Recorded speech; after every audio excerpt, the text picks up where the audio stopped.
আমার স্বামী বিদেশ যাবার জন্য কিছু টাকা ধার জন্য আমার ছোট দেবরের বাসায় গেলাম। আমার স্বামী আমাকে রেখে বাসায় ফিরে গেল। রাতে খাওয়া দাওয়া সেরে আমার দেবরকে টাকার কথা বললাম। আমার দেবর বলল, টাকা দিতে পারি, তবে একটা শর্ত আছে। বন্ধুরা, আমার স্বামী বিদেশ যাবার চেষ্টা করছে। ইদানিং মিষ্টি কাজ করে সংসারের ভরণপোষণ চলে না। প্রতি মাসে কিছু পরিমাণ টাকা খরচ হয়ে যায়। বিগত ৩ বছরে প্রায় ৪০,০০০ টাকা খরচ হয়ে গেছে। দিন দিন টাকার পরিমাণ বেড়েই চলেছে। চোখে মুখে সর্ষে ফুল দেখতে পেলাম। গ্রামের একজন প্রবাসী ভিসা দেওয়ার অফার দেয়। আমার স্বামী বিদেশ যাবার ইচ্ছে জাগল। ভিসা বাবদ ৩,২০,০০০ টাকা মতো লাগবে, কিন্তু হাটে টাকাগুলি বলতে মোটেও নেই। উপায় না দেখে আমার ভাসুর অমিতের মাধ্যমে ব্যাংক হতে বিভিন্ন মানুষের নামে ৫০,০০০ টাকা ম্যানেজ করা হলো। বাকি টাকার কোনো ব্যবস্থা কিভাবে করি, পথ পাচ্ছিলাম না। একদিন আমরা বসে আলোচনা করলাম যে শহরে আমার স্বামী দুজন মামাতো ভাই থাকে। তাদের বাসায় গেলে কোনো সাহায্য পাওয়া যায় কিনা দেখা যেতে পারে। যেই ভাবা সেই কাজ। আমরা দিনক্ষণ ঠিক করে প্রথমে আমার দেবরের বাসায় গিয়ে উঠলাম। দেবর আবিবাহিত, সরকারি ভালো চাকরি করে, ভালো মাইনে পায়।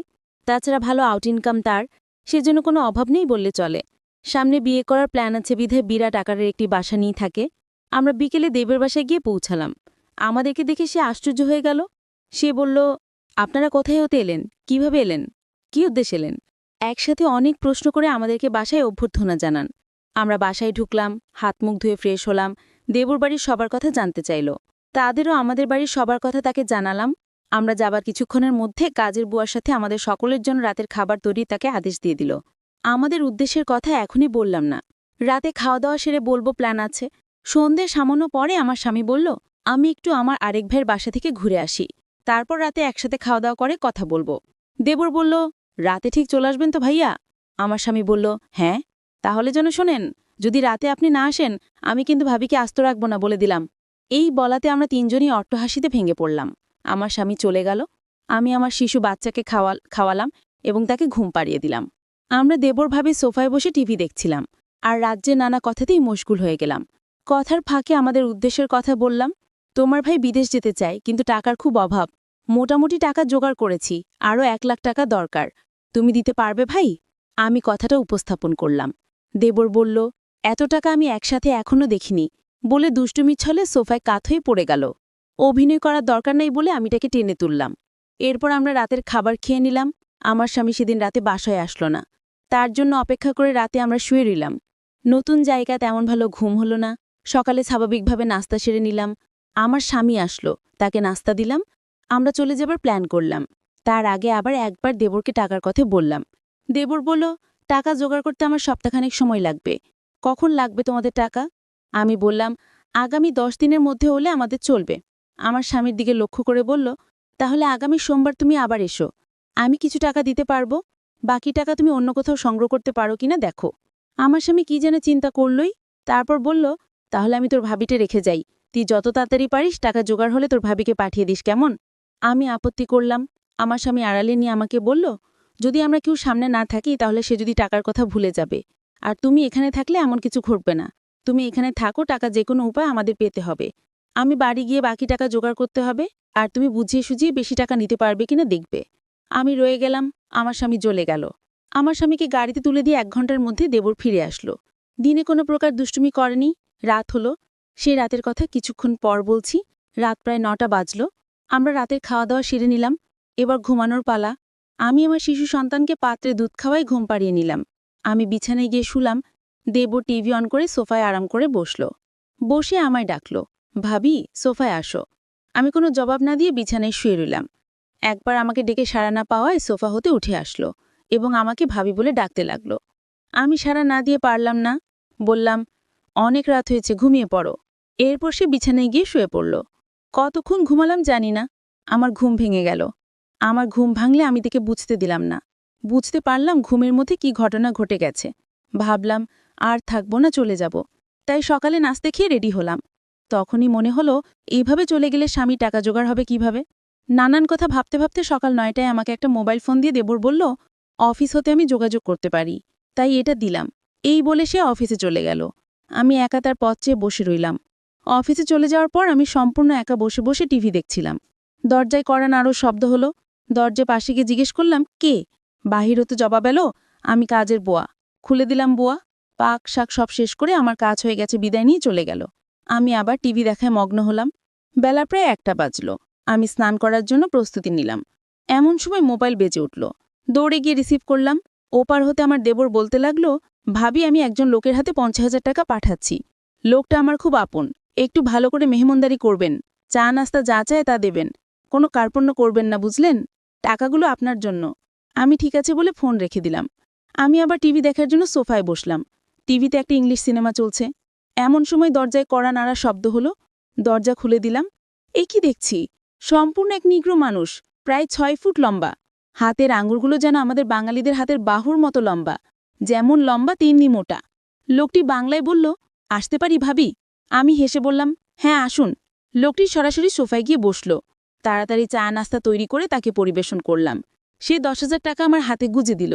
আমার খাতিরদারি তার নাকি বেশ ভালো লেগেছে। বিদায়ের সময় আমার কান্না এসে গেল। সে আমাকে বলল, কেঁদো না, যদি সম্ভব হয় আমি আবার একবার আসবে। তার চলে যাওয়ার পথে এক দৃষ্টিতে তাকিয়ে রইলাম। ভাবলাম সে যদি আমাকে সাথে নিয়ে নিত।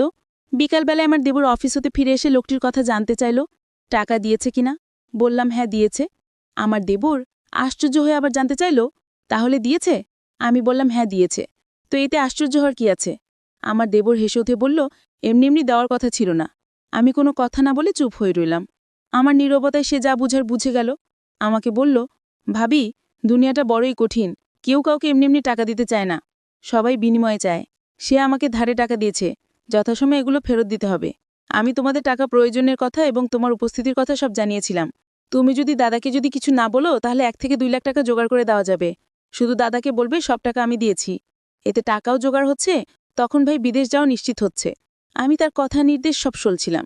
উপদেশ শেষ করে আবার সম্মতি জানতে চাইলে আমি কোনো উত্তর না দিয়ে নীরব রইলাম।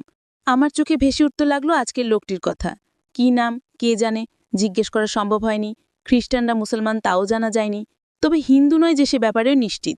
আমার দেবর আমার সম্মতি আবার স্পষ্ট করে জানতে চাইলে বললাম, আমি কি বলবো, তুমি যা ভালো মনে করো তাই করতে পারে। আমার সম্মতির লক্ষণ দেখে বলল, রাতে একজন মেহমানকে দাওয়াত করেছি। কিছুক্ষণ পর কাজের বুয়া আসলো। সে বিকেলে চা নাস্তা তৈরি করার পাশাপাশি রাতে রান্নাবান্না শেষ করে চলে গেল।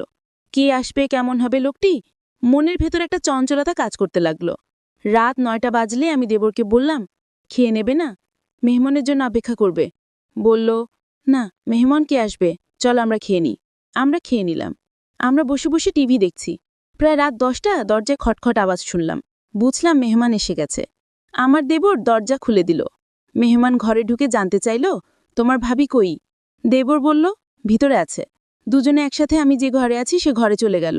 দেবর তার সাথে আমাকে পরিচয় করিয়ে দিল। লোকটি দেবরকে উদ্দেশ্য করে বলল, তোমার ভাবিকে তো দেখতে দারুণ লাগছে। 1 মিনিট টিভির দিকে তাকিয়ে আছি। সকালে ঘুম হতে উঠে ফ্রেশ হলাম। তারপর দুজনে চা নাস্তা খেলাম। আমার দেবর সকাল 9টায় অফিসে রওনা হয়ে গেল। আজ কোনো মেহমান আসবে কিনা বলে গেল না। আমার কাছে গতকালে রেখে যাও তার মোবাইলটা কিন্তু আছে। হয়তো যোগাযোগ করবে, না করলে আরও ভালো। আজ বিশ্রাম নেওয়া দরকার। দেবর চলে যাওয়ার পর আমি বিছানায় শুলাম, কেমন যেন একা একা লাগছে। বুয়া আসলো। দরজায় নক করার সাথে সাথে আমি গিয়ে খুলে দিলাম। বুয়া তার কাজ ঘণ্টা দেড়েকের মধ্যে শেষ করে চলে গেল। আমি আবার একা হয়ে গেলাম। ঘরের দরজায় খিল মেরে দিয়ে বিছানায় শুয়ে পড়লাম। আজকে দিনের শখ ঘটনা ভাবতে ভাবতে হঠাৎ মনে হলো দরজা খুলে কেউ যেন প্রবেশ করছে। ভাবলাম আমার দেবর হয়তো আজ তাড়াতাড়ি ফিরে এসেছে। বিছানা থেকে উঠলাম না। দেবরের সাথে দুষ্টুমি করার জন্য ঘুমের ভান ধরে শুয়ে রইলাম। দেবর ঘরে ঢুকে দরজা বন্ধ করে দিল। আস্তে 1 পা 2 পা করে আমার ঘরে প্রবেশ করল। আমি আজ প্রতিজ্ঞা করলাম আমি চোখ খুলব না। দেবরটা আমার ঘরে ঢুকে কোনো কথা বলল না। অনেকক্ষণ দাঁড়িয়ে থেকে যাতে করে আমি জেগে না উঠি আমার কাছাকাছি বসল। চোখ খুলে আমি হতভম্ব হয়ে গেলাম। এই সম্পূর্ণ এক অপরিচিত এক লোক। আগে কখনো তাকে দেখিনি। আমি জিজ্ঞেস করলাম, আপনি কে? বলল, আমাকে কেউ পাঠায় নেই। আমি পাশের দাসে থাকি এবং এই ঘরগুলোর মালিক। বাসা হতে বের হওয়ার সময় দেখলাম তোমার দরজাটা লাগাওনি। আমি ঢুকলাম, ভাবলাম একটু গল্প করে যাই। সে বলল, আমি তোমাদের সমস্যার কথা শুনেছিলাম। কি সমস্যা বলো তো? জবাবে বললাম, আমার স্বামী বিদেশ যাবার জন্য টাকা ধার চাইতে এসেছিলাম।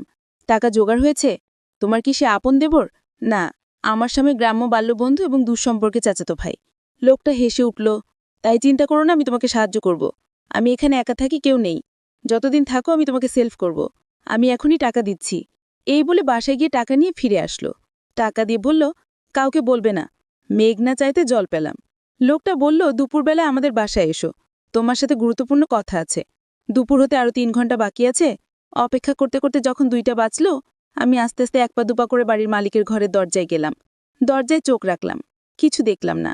দরজায় আস্তে করে টোকা দিলাম, কারো জবাব পেলাম না। দরজায় হাত দিতেই দরজা খুলে গেল। ভেতরে ঢুকে দেখলাম সে তার রুমে শুয়ে আছে। আমি তার পাশে গিয়ে দাঁড়ালাম। আমায় দেখি খুশিতে হেসে বলল, তুমি এসেছো? লোকটা বলল, তুমি দেখতে আমার বড় মেয়ের মতো। সে দেশের বাইরে থাকে, কয়েক বছর হলো সে বাসায় আসে না, নিজেকে একা একা লাগে। লোকটা বলল, তোমার এখানে আর থাকার দরকার নাই, তোমার যত টাকা লাগে সব আমি দিচ্ছি,